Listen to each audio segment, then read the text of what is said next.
tout le monde, j'espère que vous allez bien. Je vous retrouve aujourd'hui pour qu'on décore ensemble une courge pour Halloween. Donc moi j'en ai acheté 3 petites cette année. C'est la orange qu'on va décorer ensemble, elle va se déguiser en chat noir. Et je vais faire un petit rappel, un petit bonus pour la courge blanche, mais bon c'est pas obligatoire.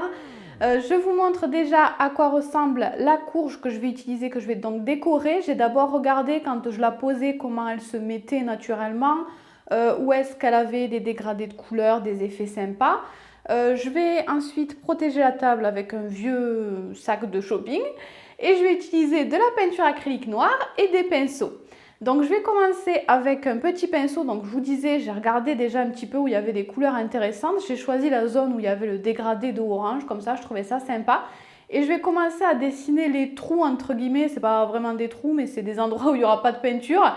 Si vous voulez vraiment creuser une citrouille, sculpter une citrouille pour Halloween, je vous ai déjà fait un tuto une des années précédentes. Donc si jamais ça vous intéresse, je vous mets aussi la vidéo en lien en barre d'infos et dans le petit i.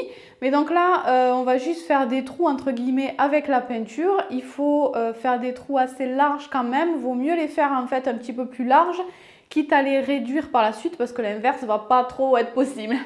Et ensuite, je colore tout le reste avec de la peinture acrylique noire.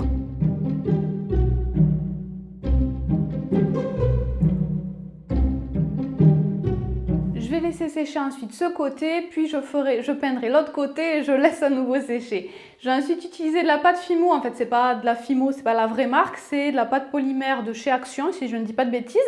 En fait j'ai retrouvé ça dans les affaires à ma maman, je ne pouvais ni les vendre ni les donner parce qu'elles étaient déjà ouvertes. Mais je voulais pas les gâcher, les gaspiller, c'est ce qui m'a donné du coup envie de faire cette vidéo, ce tuto aujourd'hui. Donc pour ça je vais utiliser le noir, mais comme la pâte date un petit peu, était déjà ouverte, ça a un petit peu séché, elle est un petit peu dure. Donc je l'ai je l'ai d'abord découpé, hein, j'ai découpé les morceaux qu'il me fallait, donc je l'ai coupé en 3, enfin ouais en 3, en 4. Et j'ai bien malaxé ma pâte pour essayer de la récupérer, je l'ai réchauffée et ça allait à peu près, j'ai réussi à faire quelque chose après ensuite. Donc j'ai obtenu une petite boule comme ça avec un quart de la pâte de base. Je fais un petit triangle avec mes doigts, puis je l'étale un petit peu, je l'aplatis, je lui donne la forme que je veux, je lui fais des jolies pointes, je commence à donner la forme d'une oreille de chat en fait. Et ensuite je vais récupérer ma citrouille, enfin ma courge qui n'est pas sèche encore donc je fais attention. Mais j'essaye de voir un petit peu la forme que je dois vraiment lui donner pour qu'elle épouse la forme de la courge. Et bien sûr, je fais 2 oreilles. Je vais ensuite utiliser du fil de fer ou du fil d'aluminium pour les bijoux, peu importe, qui va donc me servir de structure pour faire la queue de mon chat. Donc je coupe un morceau et je vois un petit peu directement sur la courge ce que ça donne, la taille que je dois avoir exactement, l'orientation, tout ça. Je fais un long boudin avec mes doigts et je viens l'aplatir ensuite, l'écraser un petit peu.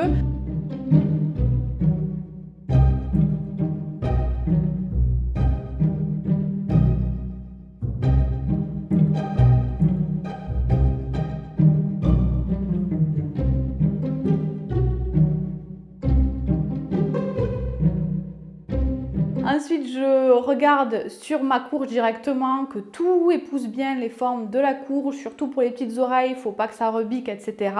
Une fois que je suis sûre de mes formes, je vais la passer au four, donc ça dépend de votre pâte. Moi, c'était donc 30 minutes à 130 degrés dans mon four. Et en attendant que ça cuise, je vais passer à un petit bonus, c'est pas obligatoire, je vais faire un autre petit chat à côté, c'est pas du tout pour la courge que vous venez de voir, mais j'avais envie de m'amuser et d'essayer de faire un petit chat. Je n'y connais absolument rien en sculpture, en pâte Fimo, etc. Donc je vous ai pas fait un tuto détaillé, je vous montre juste un petit peu comment j'ai fait. Une grosse boule que j'aplatis un petit peu, puis des petits triangles pour les oreilles comme tout à l'heure. Je viens ensuite poser mes 2 petits triangles et je vais essayer de les faire un petit peu fusionner avec ma boule principale qui sera la tête du chat.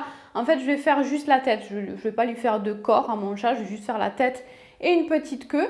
Une fois que les oreilles tiennent, sont bien solides, je vais venir former un petit peu une plus jolie forme pour la tête de mon chat en essayant de faire un museau en fait. Donc j'aplatis ce qui est vers les oreilles.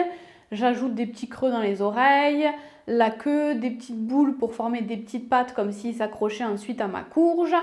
Je fais bien adhérer tout ça, je fais des petites formes pour les yeux, des petites griffes Et je m'arrêtais là. Vous pouvez ajouter d'autres détails, des petits poils, etc. Moi, je me suis arrêtée là. J'ai fait tout cuire, bien évidemment, le petit chat que je viens de faire aussi. Et ça n'a pas du tout bougé la cuisson. Je suis ravie. On repasse ensuite sur notre courge, puisque maintenant elle est sèche, donc on peut la manipuler. Je vais du coup en profiter pour ajouter tous les petits détails, donc les yeux et les petites dents. Vous n'êtes pas obligé de faire des dents, vous faites encore une fois comme vous voulez. Et je peins mon petit chat en noir. En fait, j'avais plus de pâte Fimo noire. C'est pour ça que mon chat, j'ai dû le repeindre. Mais c'est pas grave, c'est pareil, ça fonctionne très bien. Et pas du tout obligatoire, mais moi j'ai eu envie de m'amuser un petit peu à rajouter des détails en blanc. Donc j'ai rajouté du blanc, surtout au niveau des yeux, pour rajouter de la dimension, pour donner une plus jolie forme aussi à l'œil qui rappelle un petit peu le chat. Ça peut permettre de rajouter un petit peu de lumière aussi. J'ajoute des petits détails comme des petits poils. Faites ce que vous voulez, voilà, si vous avez envie de lui ajouter, je sais pas moi, des tatouages ou peu importe, faites comme vous voulez, amusez-vous.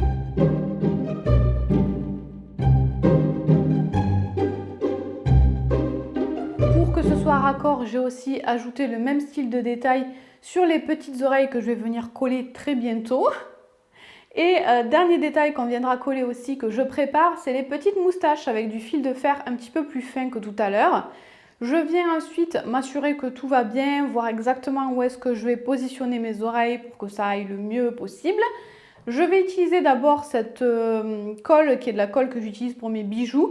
Ça a très bien fonctionné pour les oreilles, donc je dispose mes oreilles là où il faut, je maintiens un petit peu pour que ça colle et ça adhère très bien. Par contre, j'ai ensuite utilisé la même colle pour pouvoir coller les moustaches. Et là, c'était beaucoup plus embêtant. Il a fallu que je tienne une éternité. J'avais pas envie d'y passer toute l'après-midi. Ça adhérait pas bien. En fait, la colle ne sèche pas assez vite.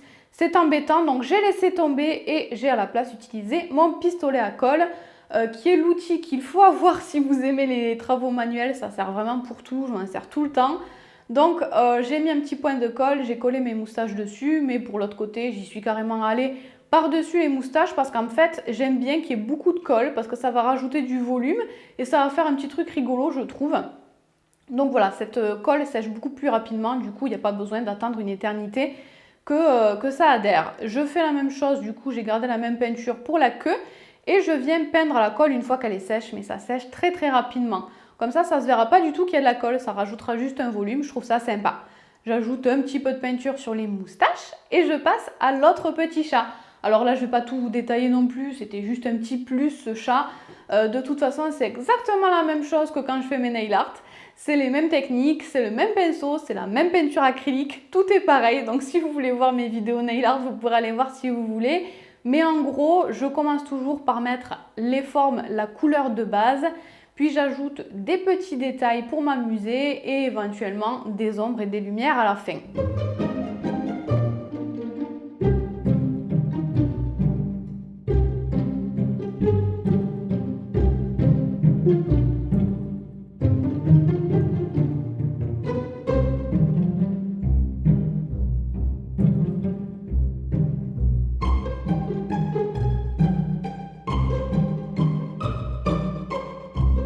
Je vais tout de suite vous montrer le résultat, on va faire un avant-après.